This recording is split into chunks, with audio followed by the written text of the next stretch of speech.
ನಮಸ್ಕಾರ. ಆರೋಗ್ಯ ದರ್ಪಣಕ್ಕೆ ಸ್ವಾಗತ. ನಾನು ನಾಗರತ್ನ, ಮೇಲಿನ ಮನೆ. ಮಂಡಿ ನೋವು ಇವತ್ತು ಹಲವಾರು ಜನರಿಗೆ ಮಂಡಿ ನೋವು ಬಂದಾಗ ಈ ಆಕಾಶ ತತ್ವ ಹೇಗೆ ಕೆಲಸ ಮಾಡುತ್ತೆ? ಇವತ್ತು ಮೊದ್ಲೆಲ್ಲ ಒಂದು 60 ವರ್ಷದ ಮೇಲೆ ಅಥವಾ 70 ವರ್ಷದ ಮೇಲೆ ಸ್ವಲ್ಪ ಮಂಡಿ ಬಗ್ಸ್ಲಿಕ್ಕೆ ಆಗಲ್ಲ, ಮಂಡಿ ನೋವಾಗಿದೆ, ಮೆಟ್ಲು ಹತ್ಲಿಕ್ಕೆ ಆಗಲ್ಲ, ಇಳಿಯಕ್ಕಾಗಲ್ಲ ಅಂತ ಹೇಳ್ತಾ ಇದ್ರು. ಅದು ಕೂತ್ರೆ ಆಗೋದಿಲ್ಲ ಅಂತ. ಈಗಾಗಿಲ್ಲ, 35-40 ವರ್ಷಕ್ಕೆ ಮಂಡಿ ನೋವು ಬರುತ್ತೆ. ಆಹಾರ ಕ್ರಮಗಳು, ಜೀವನ ಶೈಲಿ ಮತ್ತು ಚಟುವಟಿಕೆ ಇಲ್ಲದೆ ಇರ್ತಕ್ಕಂಥದ್ದು. ಹಿಂದೆಲ್ಲ ಅಡಿಗೆಯನ್ನು ಮಾಡೋದು ಕೂಡ ಕೆಳಗಡೆನೆ ಒಲೆ ಇರ್ತಿತ್ತು, ಬಗ್ಗೆ ಕೂತು ಮಾಡ್ತಾ ಇದ್ವಿ, ಕೆಳಗೆ ಕೂತು ಊಟ ಮಾಡ್ತಾ ಇದ್ವಿ. ಹಲವಾರು ಚಟುವಟಿಕೆಗಳು ನಾವು ಕೆಳಗೆ ಕೂತ್ಕೊಂಡು ಮಾಡೋದು, ಎದ್ದು ಮಾಡೋದು, ಈ ತರ ದೈಹಿಕ ಚಟುವಟಿಕೆಗಳು ಇರ್ತಾ ಇತ್ತು. ಇವತ್ತೆಲ್ಲರೂ ನಿಂತ್ಕೊಂಡು ಮಾಡ್ತೀವಿ, ಅಡಿಗೆ ಎಲ್ಲ ಮಾಡೋದು ನಿಂತ್ಕೊಂಡು ಮಾಡ್ತೀವಿ. ಊಟ ಕೂರೋದು ಕೂಡ ಡೈನಿಂಗ್ ಟೇಬಲ್. ಇವೆಲ್ಲ ಕಾರಣಗಳಿಂದನೂ ಮಂಡಿ ನೋವು ಇವತ್ತು ಒಂಥರ ಮಂಡಿ ನೋವು ಇಲ್ಲ ಅಂತಂದ್ರೆ ಅದು ಆಶ್ಚರ್ಯ ಪಡ್ಬೇಕು.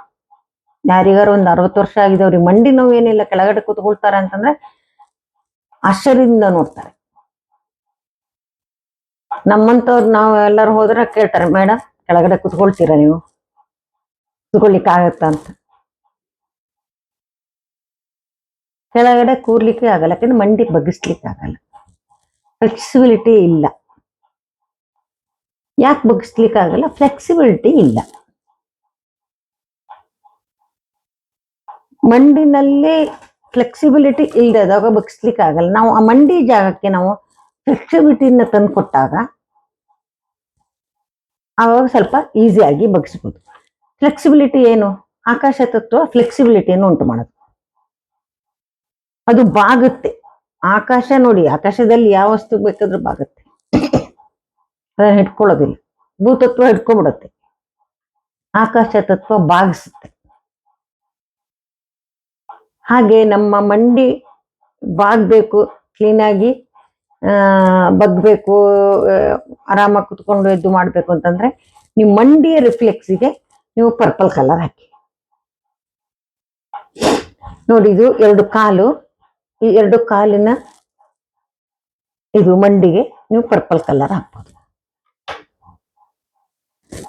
ಮಂಡಿಯ ನೋವನ್ನ ಕಂಪ್ಲೀಟ್ ಕ್ಲೀನ್ ವಾಸಿ ಮಾಡಿಕೊಂಡು ಮೊದಲು ನೀವು ಹೇಗಿದ್ರಿ ಅದೇ ತರ ಆಗ್ಲಿಕ್ಕೆ ಇದು ಒಂದೇ ಟ್ರೀಟ್ಮೆಂಟ್ ಸಾಕಾಗೋದಿಲ್ಲ. ನೀವು ಮೊದಲು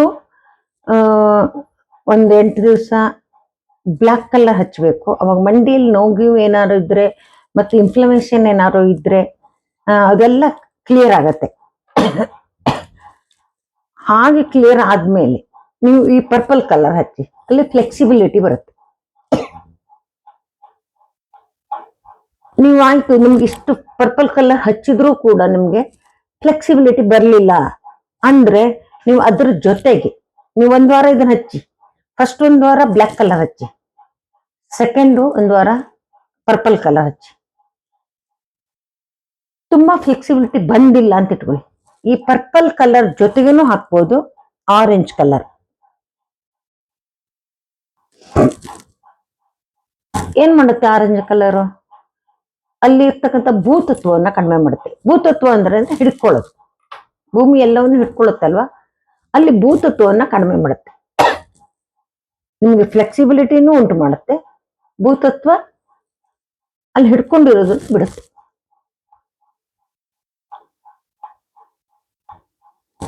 ಇದನ್ನೊಂದು 10 ದಿವಸ 8-10 ದಿವಸ ಮಾಡಿ. ಸೊ ವಾಸಿ ಆಯ್ತು ನಿಮ್ಗೆ, ಪರವಾಗಿಲ್ಲ, ನಿಮ್ಗೆ 2ರಲ್ಲೇ ವಾಸಿ ಆಗತ್ತೆ. ಇನ್ನೂ ವಾಸಿನೇ ಆಗ್ಲಿಲ್ಲ, ಇನ್ನೂ ಒಂಚೂರು ಮಂಡಿ ನೋವು ಇದೆ ಅಂತಂದ್ರೆ ಅದ್ರ ಜೊತೆಗೆ ಹಾಕ್ಬೋದು, ಅಥವಾ ಅದನ್ನ ಬಿಟ್ಟು ಕೂಡ ಹಾಕ್ಬೋದು ಸ್ಕೈ ಬ್ಲೂ ಕಲರ್. ಇದ್ರ ಮೇಲೂ ಕೂಡ ಹಾಕ್ಬೋದು, ಇಲ್ಲಿ ಕೆಳಗಡೆ ಹಾಕ್ತೀನಿ, ಕೆಳಗಡೆ ಹಾಕ್ಬೋದು, ಮೇಲೆ ಹಾಕ್ಬೋದು, ತೊಂದರೆ ಇಲ್ಲ. ಆರೆಂಜು, ಪರ್ಪಲ್ಲು, ಸ್ಕೈ ಬ್ಲೂ, ಈ 3 ಒಂದು 8 ದಿವಸ ಹಾಕಿ. ಈ ತರ ಹಂತವಾಗಿ ಟ್ರೀಟ್ಮೆಂಟ್ ಮಾಡ್ತಾ ಹೋಗ್ಬೇಕು. ಮಂಡಿ ನೋವು ಹೇಳ್ತಕ್ಕಂಥದ್ದು ಬಹಳ ಸುಲಭವಾಗಿ ನಿವಾರಣೆ ಮಾಡ್ಕೊಳ್ತಕ್ಕಂಥದ್ದಲ್ಲ. ಕೆಲವು ಜನಕ್ಕೆ ಬಹಳ ಸುಲಭವಾಗಿ ನಿವಾರಣೆ ಆಗ್ಬಿಡುತ್ತೆ. ಒಂದೆರಡು 4 ದಿವಸ ಕಲ್ಲರ್ ಹಾಕಿದ್ರೆ ಸಾಕು ನಿವಾರಣೆ ಆಗುತ್ತೆ. ಕೆಲವರಿಗೆ ಎಷ್ಟೋ ದಿವಸದಿಂದ ಇರುತ್ತೆ. ಇದು ಬರೇ ಮಂಡಿಯ ಒಂದೇ ಕಾರಣದಿಂದ ಮಂಡಿ ನೋವು ಬಂದಿರೋದಿಲ್ಲ. ದೇಹದ ಆರ್ಗನ್ ಅಲ್ಲಿ ಇರ್ತಕ್ಕಂಥ ವ್ಯತ್ಯಾಸಗಳಿಂದನೂ ಮಂಡಿ ನೋವು ಬರುತ್ತೆ. ಅದು ಮುಂದಿನ ವಿಡಿಯೋಗಳಲ್ಲಿ ನಾನು ತಿಳಿಸ್ತಾ ಹೋಗ್ತೀನಿ, ಯಾವ ತರ ಆಹಾರ ಕ್ರಮಗಳು ಮತ್ತೆ ಯಾವ ಅಂಗಾಂಗಗಳನ್ನ ಅದು ರಿಲೇಟ್ ಆಗಿರುತ್ತೆ ಅಂತ. ಈ ತರ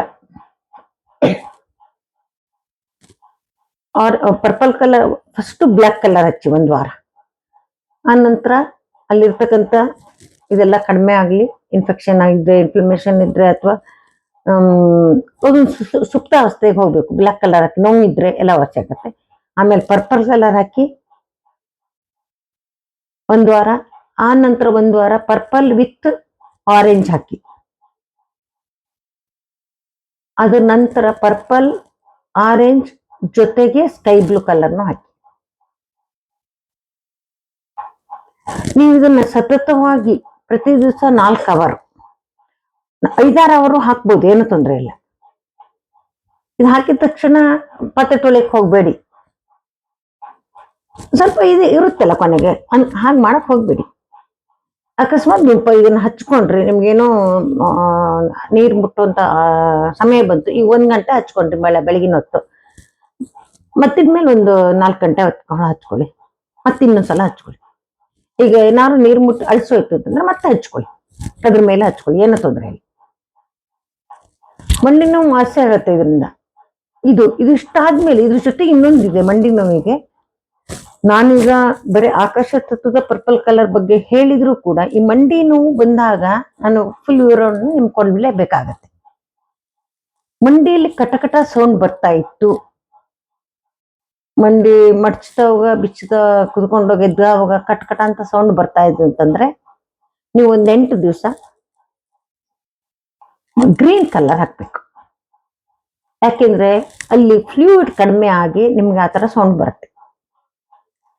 ಇಂಜಿನ್ನಿಗೆ ನಾವು ಇಂಜಿನ್ ಎಲ್ಲ ಹಾಕಿ ಚೆನ್ನಾಗಿ ಇಂಜಿನ್ ಆಯಿಲ್ ಹಾಕಿದವಾಗ ಆ ಇಂಜಿನ್ ಸೌಂಡ್ ಬರೋದಿಲ್ಲ. ನಮ್ಮ ವೆಹಿಕಲ್ಗಳಿಗೆಲ್ಲ ನಾವು ಹಾಕ್ತಿವಲ್ಲ ಇಂಜಿನ್ ಆಯಿಲ್,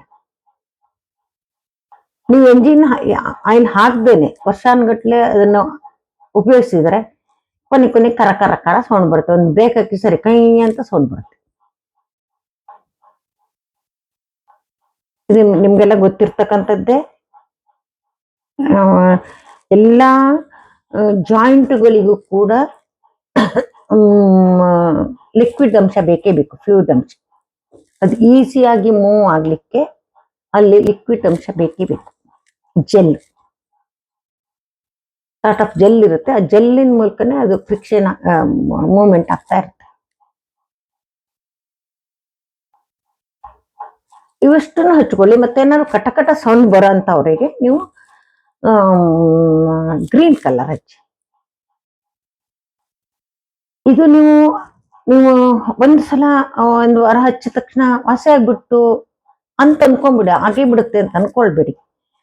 ಕೆಲವ್ರ ಎನರ್ಜಿ ಮೇಲೆ ಡಿಪೆಂಡ್ ಆಗಿರುತ್ತೆ, ಮತ್ತು ಎಷ್ಟು ವರ್ಷದಿಂದ ಆ ನೋವನ್ನ ಅವರು ಇಟ್ಕೊಂಡಿರ್ತಾರೆ. ಏನೋ ಎಲ್ಲ ಹಚ್ಕೊಳ್ತಾರೆ, ಏನೋ ತಿಂತಾರೆ. ಕೆಲವ್ರ ಜನಂತೂ ಅದು ಇನ್ನೊಂದು ಏನಾಗುತ್ತೆ ಅಂತಂದ್ರೆ, ನಮ್ಮಲ್ಲಿ ಒಂದು 50 ವರ್ಷ 60 ವರ್ಷ 55 ವರ್ಷ 60 ವರ್ಷಕ್ಕೆ ನಮ್ಗೆ ಕಾಲ್ ನೋವು ಬಂತು ಅಂತಂದ್ರೆ ನಾವು ಅದು ಸಹಜ ಅಂತ ತಿಳ್ಕೊಂಡ್ಬಿಡ್ತೀವಿ. ವಯಸ್ಸಾಯ್ತು ಇನ್ನು ಕಾಲ್ ನೋವು ಬರೋದೆಲ್ಲ ಸಹಜ. ಆ ಕಾಲ್ ನೋವಿನ ಜೊತೆಗೆ ನಾವು ಬದುಕೋದನ್ನ ಕಲ್ತು ಬಿಡ್ತೀವಿ. ಹೇಗೆ? ಕೆಳಗಡೆ ಕೂರೋದಿಲ್ಲ, ಎಲ್ಲೇ ಹೋಗ್ಲಿ ಕೆಳಗಡೆ ಕೂತು ಊಟ ಮಾಡೋದಿಲ್ಲ, ಟೇಬಲ್ ಬೇಕೇ ಬೇಕು ನಮ್ಗೆ. ಕೆಲವೊಂದು ದೇವಸ್ಥಾನಗಳಿಗೆ ಹೋದವಾಗ ಕೆಳಗಡೆಗೆ ಊಟಕ್ಕೆ ಹಾಕ್ತಾರೆ, ನಮಗೆ ಕೂರ್ಲಿಕ್ಕೆ ಆಗಲ್ಲ. ನಾವು ಅವಾಗ ಎಲ್ಲೋ ಒಂದು ಮೂಲಿನಲ್ಲಿ ಚೇರ್ ಹಾಕೊಂಡು ಕೂತ್ಕೊಳ್ತೀವಿ. ಈಗ ಎಲ್ಲಾ ದೇವಸ್ಥಾನಗಳಲ್ಲೂ ಟೇಬಲ್ನ ವ್ಯವಸ್ಥೆ ಇದೆ, ಊಟಕ್ಕೆ ಕೆಳಗಡೆನೂ ಹಾಕ್ತಾರೆ ಮತ್ತು ಟೇಬಲಿನ ವ್ಯವಸ್ಥೆನೂ ಇದೆ, ಅಥವಾ ಚೇರ್ ಹಾಕಿ ಕೂರಿಸ್ತಾರೆ. ಮೊದ್ಲೆಲ್ಲ ಚೇರ್ ಹಾಕೋ ವ್ಯವಸ್ಥೆ ಇರಲಿಲ್ಲ ದೇವಸ್ಥಾನಗಳಲ್ಲಿ. ಹೋದವಾಗ ಕೆಳಗೆ ಕೂತು ಊಟ ಮಾಡ್ಬೇಕಾಯ್ತು. ಎಷ್ಟೋ ಜನ ಊಟ ಮಾಡದೇನೆ ವಾಪಸ್ ಬಂದಿದ್ದು, ಇಲ್ಲಿಂದ ಪ್ಲೇಟಲ್ಲಿ ಹಾಕೊಂಡು ಕೈಯಲ್ಲಿ ನಿಂತ್ಕೊಂಡು ಊಟ ಮಾಡ್ತಾ ಇದ್ರು. ಇದು ನಾನು ಕಣ್ಣಾರೆ ಕಂಡಿದ್ದು ವಿಷಯ. ಈ ಯಾವುದೇ ಸಮಸ್ಯೆಗಳು ಬಂದಾಗ ಅಂದ್ರೆ 50-60 ವರ್ಷದ ಮೇಲೆ ಯಾವ ಸಮಸ್ಯೆಗಳು ಬಂದಾಗಳು ಕೂಡ ನಾವು ಅದು ಸಹಜ ಅಂತ ತಗೊಂಡ್ಬಿಡ್ತೀವಿ. ಅದನ್ನ ವಾಸಿ ಮಾಡ್ಕೊಳಕ್ಕಾಗತ್ತೆ, ಅದನ್ನ ವಾಸಿ ಮಾಡ್ಕೊಳ್ಳೇಬೇಕು ಅಂತ ಹೇಳಿ ನಾವು ಟ್ರೈ ಮಾಡೋದೇ ಇಲ್ಲ. ನಮ್ಗೆ 30-35 ವರ್ಷ ಅಥವಾ 20-25 ವರ್ಷಕ್ಕೆ ಒಂದು ಮಂಡಿ ನೋವು, ಕಾಲು ನೋವು ಬಂತು ಏನೋ ಅಂತಂದ್ರೆ ಯಾವುದೋ ಒಂದು ಜಾಸ್ತಿ ಕೆಲಸ ಮಾಡ್ತಿರ್ತೀವಿ, ಅದೋ ಆಟವನ್ನ ಆಡಿರ್ತೀವಿ ಅಥವಾ ಎಲ್ಲೋ ದೂರ ನಡೆದಿರ್ತೀವಿ, ಕಾಲು ನೋವು ಬರುತ್ತೆ. ರಾತ್ರಿ ಯಾವುದೋ ಒಂದು ಒಲಿನಿ ಏನೋ ಒಂದು ಹಚ್ಕೊಂಡ್ರೆ ಆಯ್ತು, ಹಚ್ಕೊಳ್ದೇ ಇದ್ರು ಕೂಡ ಒಂದು ನಿದ್ದೆ ಚೆನ್ನಾಗಿ ನಿದ್ದೆ ಮಾಡ್ಬಿಟ್ರೆ ಬೆಳಗಾಗೋತಿ ಕಾಲು ನೋವು ವಾಸಿ ಆಗಿರುತ್ತೆ. ಆದ್ರೆ ವಯಸ್ಸಾದ್ಮೇಲೆ ಕಾಲು ನೋವು ಬಂತು, ಕಾಲು ಹಿಡ್ಕೊಂತು ಅಂತಂದ್ರೆ ಅದು ಸುಲಭವಾಗಿ ವಾಸಿ ಆಗೋದಿಲ್ಲ. ಯಾಕೆಂದ್ರೆ ನಮ್ಮಲ್ಲಿ ಅಲ್ಲಿ ಬೇಕಾದಂತ ಜೆಲ್ ಕಡಿಮೆ ಆಗಿರುತ್ತೆ, ಅಲ್ಲಿಯ ಪ್ರಾಣಶಕ್ತಿ ಕಡಿಮೆ ಆಗಿರುತ್ತೆ, ಜೀವಕೋಶಗಳು ಜಾಸ್ತಿ ಉತ್ಪತ್ತಿ ಆಗ್ತಾ ಇಲ್ಲ. ಇವೆಲ್ಲ ಕಾರಣಗಳಿಂದ. ಬರೀ ಇದು ನಮ್ಮ ಮಂಡಿ ನೋವಿಗೆ ಒಂದೇ ಹೇಳ್ತಾ ಇಲ್ಲ, ನಿಮ್ಗೆಲ್ಲರಿಗೂ ಹೇಳ್ತಾ ಇದ್ದೇನೆ. ಯಾವುದೇ ದೇಹದಲ್ಲಿ ತೊಂದರೆಗಳಾದ್ರೆ ನಾವು 60, 65, 70 ವರ್ಷ ಆದ್ರೂ ಕೂಡ ಅದನ್ನ ಸಂಪೂರ್ಣ ವಾಸಿ ಮಾಡ್ಕೋಬಹುದು. 35 ವರ್ಷದವರಿಗೆ ಒಂದು ರಾತ್ರಿ ಅಥವಾ 2 ರಾತ್ರಿ ಒಳಗಡೆ ವಾಸಿ ಆಗತ್ತೆ. 30-35 ವರ್ಷ ಅಂತ ಇಟ್ಕೊಳ್ಳಿ. 60 ವರ್ಷ 55 ವರ್ಷ ಆದವರಿಗೆ ಸ್ವಲ್ಪ ದೀರ್ಘ ಕಾಲ ತಗೊಳುತ್ತೆ ಅಷ್ಟೆ. ನಾವು ಶ್ರದ್ಧೆಯಿಂದ ಮಾಡ್ಬೇಕು. ಇದನ್ನ ವಾಸಿ ಮಾಡ್ಕೊಳ್ಳೇಬೇಕು ಹೇಳ್ತಕ್ಕಂಥ ನಿಮ್ಮ ಮನಸ್ಸಂಕಲ್ಪ ಅದು ಕೂಡ ಕೆಲಸ ಮಾಡುತ್ತೆ. ಮಾನಸಿಕವಾದ ನಮ್ಮ ಸಂಕಲ್ಪ ತುಂಬಾ ಕೆಲಸ ಮಾಡುತ್ತೆ. ಇಲ್ಲ, ನಾನು ಈ ಕಾಯಿಲೆ ವಾಸಿ ಮಾಡ್ಕೋಬೇಕು, ಯಾಕೆ ವಾಸಿ ಆಗೋದಿಲ್ಲ ಅಂತ ಹೇಳಿ ವಾಸಿ ಮಾಡ್ಕೊಳ್ಳೇಬೇಕು. ಹಲವಾರು ಚಿಕಿತ್ಸಾ ವಿಧಾನಗಳಿವೆ. ಆಯುರ್ವೇದದಲ್ಲಿ ತೈಲಗಳಿವೆ, ಹಳ್ಳಿ ಗಿಡಮೂಲಿಕೆಗಳಿಂದ ಔಷಧಿಯನ್ನು ಕೊಡ್ತಾರೆ. ಅದು ಈ ತರ ಕಲರ್ ಥೆರಪಿ ಆಗ್ಲಿ, ಸೀಡ್ ಥೆರಪಿ ಆಗ್ಲಿ, ಅಕ್ಯುಪ್ರೆಷರ್ ಪಾಯಿಂಟ್ಸ್ ಇದು ಮಾಡೋದ್ರ ಎಲ್ಲದ್ರ ಮೂಲಕ ಹಲವಾರು ವಿಧಾನಗಳಿವೆ. ಖಂಡಿತ ವಾಸಿ ಮಾಡ್ಕೊಳ್ಬಹುದು. ಕಾಲು ನೋವು ಇರ್ತಕ್ಕಂಥವ್ರಾಗ್ಲಿ, ಬೆನ್ನೋವು, ಯಾವುದೇ ತರದ್ದು ಈ ತರ ಮಂಡಿ ನೋವು ಜಾಸ್ತಿ ಇರೋದ್ರಿಂದ ನಾನು ಇದ್ರ ಬಗ್ಗೆ ಇಷ್ಟೊಂದು ದೀರ್ಘವಾಗಿ ಹೇಳ್ತಾ ಇದ್ದೀನಿ. ಬಸ್ ಮೇಲೆ ಹೋಗ್ಲಿಕ್ಕೆ ಆಗುದಿಲ್ಲ, ಎಲ್ಲಿಗೂ ಆಟೋದಲ್ಲೇ ಹೋಗ್ತಾರೆ. ಕಾರಿದ್ದು ಅಂತೂ ಕಾರಲ್ಲಿ ಹೋಗ್ತಾರೆ ಬಿಡಿ. ಮನೆ ಮೆಟ್ಲಿಲ್ದ್ರೆ ಕಾರ್ ಬೇಕು, ಇಲ್ಲ ಅವರಿಗೆ ನಡೆಯಕ್ಕಾಗೋದಿಲ್ಲ. ಬಸ್ ಹತ್ಲಿಕ್ಕಾಗೋಲ್ಲ, ಮೆಟ್ಲು ಹತ್ಲಿಕ್ಕಾಗೋದಿಲ್ಲ. ಅಂದ್ರೆ ನಾವು ಯಾವುದನ್ನೇ ಹೇಳಿದ್ನಲ್ಲ, ಯಾವುದೇ ಈ ತರ ದೇಹದಲ್ಲಿ ಒಂದು ತೊಂದರೆ ಆಯ್ತು ಅಂತಂದ್ರೆ 60 ವರ್ಷದ ಮೇಲೆ ಆದವರು ಸಾಮಾನ್ಯವಾಗಿ ಆ ತೊಂದರೆಯ ಜೊತೆಗೇನೆ, ಆ ಡಿಫೆಕ್ಟ್ ಜೊತೆಗೇನೆ ಬದುಕೋದು ಕಲ್ತು ಬಿಡ್ತಾರೆ. ಅದು ತಪ್ಪು. ಅದನ್ನು ವಾಸಿ ಮಾಡ್ಕೊಳ್ಳಿ. ನಾನು ಮತ್ತೆ ಹೇಳ್ತಾ ಇದ್ದೀನಿ, ಖಂಡಿತ ವಾಸಿ ಆಗತ್ತೆ. ನಮಗೆ ಟೈಮ್ ಜಾಸ್ತಿ ತಗೊಳುತ್ತೆ ಅಷ್ಟೇ. ಅದಕ್ಕೆ ಬೇಕಾಗಿರ್ತಕ್ಕಂಥ ಪೂರಕವಾದ ಆಹಾರವನ್ನ ತೆಗೆದುಕೊಳ್ಬೇಕು. ಜೊತೆಗೆ ನಾವು ಅದಕ್ಕೆ ಬೇಕಾದಂತ ಟ್ರೀಟ್ಮೆಂಟ್ ಅನ್ನು ಮಾಡ್ಕೋಬೇಕು. ಅಷ್ಟು ಮಾಡ್ಕೊಂಡಾಗ ನಮ್ಗೆ ಕಂಪ್ಲೀಟ್ ವಾಸಿ ಆಗತ್ತೆ. ನನಗಂತೂ 100% ಭರವಸೆ ಇದೆ. ನೀವು ವಾಸಿ ಮಾಡ್ಕೊಳ್ಳಿ ಯಾವುದೋ ಕ್ರಮದಲ್ಲಿ. ನಾನು ಈಗ ನಿಮ್ಗೆ ಕಲರ್ ಥೆರಪಿ ಬಗ್ಗೆ ಹೇಳ್ತೀನಿ. ಆಯುರ್ವೇದದಲ್ಲಿ ಯಾವುದೋ ತೈಲವನ್ನ ಇಂಟ್ರೊಡ್ಯೂಸ್ ಮಾಡ್ತಾರೆ, ಮಸಾಜ್ ಮಾಡ್ಕೊಳ್ಳೋದ್ರಿಂದ ಹೋಗುತ್ತೆ ಅಂತ ಹೇಳ್ತಾರೆ, ಗಿಡಮೂಲಿಕೆಗಳಿಂದ ಹೋಗುತ್ತೆ ಅಂತ. ಯಾವ್ದ್ರ ಮೂಲಕನಾರು ವಾಸಿ ಮಾಡ್ಕೊಳ್ಳಿ. ಮಂಡಿ ನೋವುಗಳನ್ನ ವಾಸಿ ಮಾಡ್ಕೊಳ್ಳಿ. ಅದು ನಿಮ್ಗೆ ನಡಿಲಿಕ್ಕೆ ಒಂದು ಸ್ವಾತಂತ್ರ್ಯತೆಯನ್ನ ಕೊಡುತ್ತೆ. ಅಯ್ಯೋ ನಂಗೆ ನಡೆಯಕ್ಕಾಗಲ್ಲ, ಅಯ್ಯೋ ನನಗೆ ಕುತ್ಕೊಳ್ಳೋಕ್ಕಾಗೋದಿಲ್ಲ, ಎಷ್ಟು ನೀವು ಸ್ವತಂತ್ರ ಇಲ್ಲದೆ ಇರ್ತೀರ ಅನ್ನೋ ಲೆಕ್ಕ ಹಾಕಿ. ಫ್ರೀಯಾಗಿ ಕುತ್ಕೊಳ್ಳೋಕ್ಕಾಗೋದಿಲ್ಲ, ಫ್ರೀಯಾಗಿ ನಡಿಲಿಕ್ಕಾಗೋದಿಲ್ಲ. ಇದು ಸ್ವತಂತ್ರ ಇಲ್ಲದ ಸ್ಥಿತಿ. ನೀವು ಆರಾಮಾಗಿ ಸ್ವತಂತ್ರವಾಗಿ ಇರ್ಬೋದಲ್ಲ, ಆರಾಮಾಗಿ ಕುತ್ಕೋಬಹುದು ಸ್ವತಂತ್ರವಾಗಿ. ನಿಮ್ಗೆ ಎಷ್ಟು ಖುಷಿ ಆಗುತ್ತೆ, ಆರಾಮಾಗಿ ಓಡಾಡ್ಬೋದು. ಯಾವುದೇ ಕಾಯಿಲೆಯನ್ನ ಅದ್ರ ಜೊತೆಗೆ ಅಡ್ಜಸ್ಟ್ ಮಾಡ್ಕೊಂಡು ಬದುಕೋದನ್ನ ಕಲಿಬೇಡಿ. ಯಾವುದೇ ಕಾಯಿಲೆಯನ್ನು ಅಡ್ಜಸ್ಟ್ ಮಾಡ್ಕೊಂಡು ಬದುಕ್ತಾನೆ ಮನುಷ್ಯ. ಎಲ್ಲರೂ ಕೂಡ ತಲೆನೋವು ಬರ್ತಾ ಇದೆ ಪದೇ, ಅದು ಅಡ್ಜಸ್ಟ್ ಮಾಡ್ಕೊಂಡೇ ಕಲಿತಾರೆ. ಒಂದ್ ಮಾತ್ರೆ ತಿನ್ಕೊಂಡು ಇನ್ನೊಂದು ಮಾಡ್ಕೊಂಡು ಇನ್ನೊಂದು, ಅದನ್ನ ಕಂಪ್ಲೀಟ್ ವಾಸಿ ಮಾಡ್ಕೋಬೇಕು ಹೇಳ್ತಕ್ಕಂಥ ಸಂಕಲ್ಪ ನಮ್ಮಲ್ಲಿರ್ಬೇಕು. ನೋಡಿ, ಮಂಡಿ ನೋವು ಬಿದ್ರೆ ವಾಸಿ ಮಾಡ್ಕೊಳ್ಳಿ. ಚೆನ್ನಾಗಿ ಓಡಾಡಿ, ಕೂತು ಎದ್ದು ಮಾಡಿ, ನೀವು ಸ್ವತಂತ್ರವಾಗಿರಿ. ನೋವನ್ನ ನಿವಾರಣೆ ಮಾಡ್ಕೊಳ್ಳಿ ಅಂತ ಹೇಳ್ತಾ, ನಿಮ್ಮ ಅಭಿಪ್ರಾಯಗಳಿದ್ರೆ ಕಮೆಂಟ್ಸ್ ಮೂಲಕ ತಿಳಿಸಿ ಮತ್ತು ಚಾನಲ್ ಅನ್ನು ಸಬ್ಸ್ಕ್ರೈಬ್ ಮಾಡೋ ಮೂಲಕ ಪ್ರೋತ್ಸಾಹ ನೀಡಿ. 6366310264ಗೆ ನೀವು ನಿಮ್ಮ ಏನೋ ಸಮಸ್ಯೆ ಇದೆ ಮೆಸೇಜ್ ಮಾಡಿದ್ರೆ ನಾನು ನಿಮಗೆ ಉತ್ತರವನ್ನು ಕೊಡ್ತೀನಿ. ಕೇವಲ 101 ರೂಪಾಯಿ ಮಾತ್ರ ನಾನು ಚಾರ್ಜ್ ಮಾಡ್ತಾ ಇದ್ದೀನಿ. ದಯವಿಟ್ಟು ಸಹಕಾರವಿರಲಿ. ನಮಸ್ಕಾರ.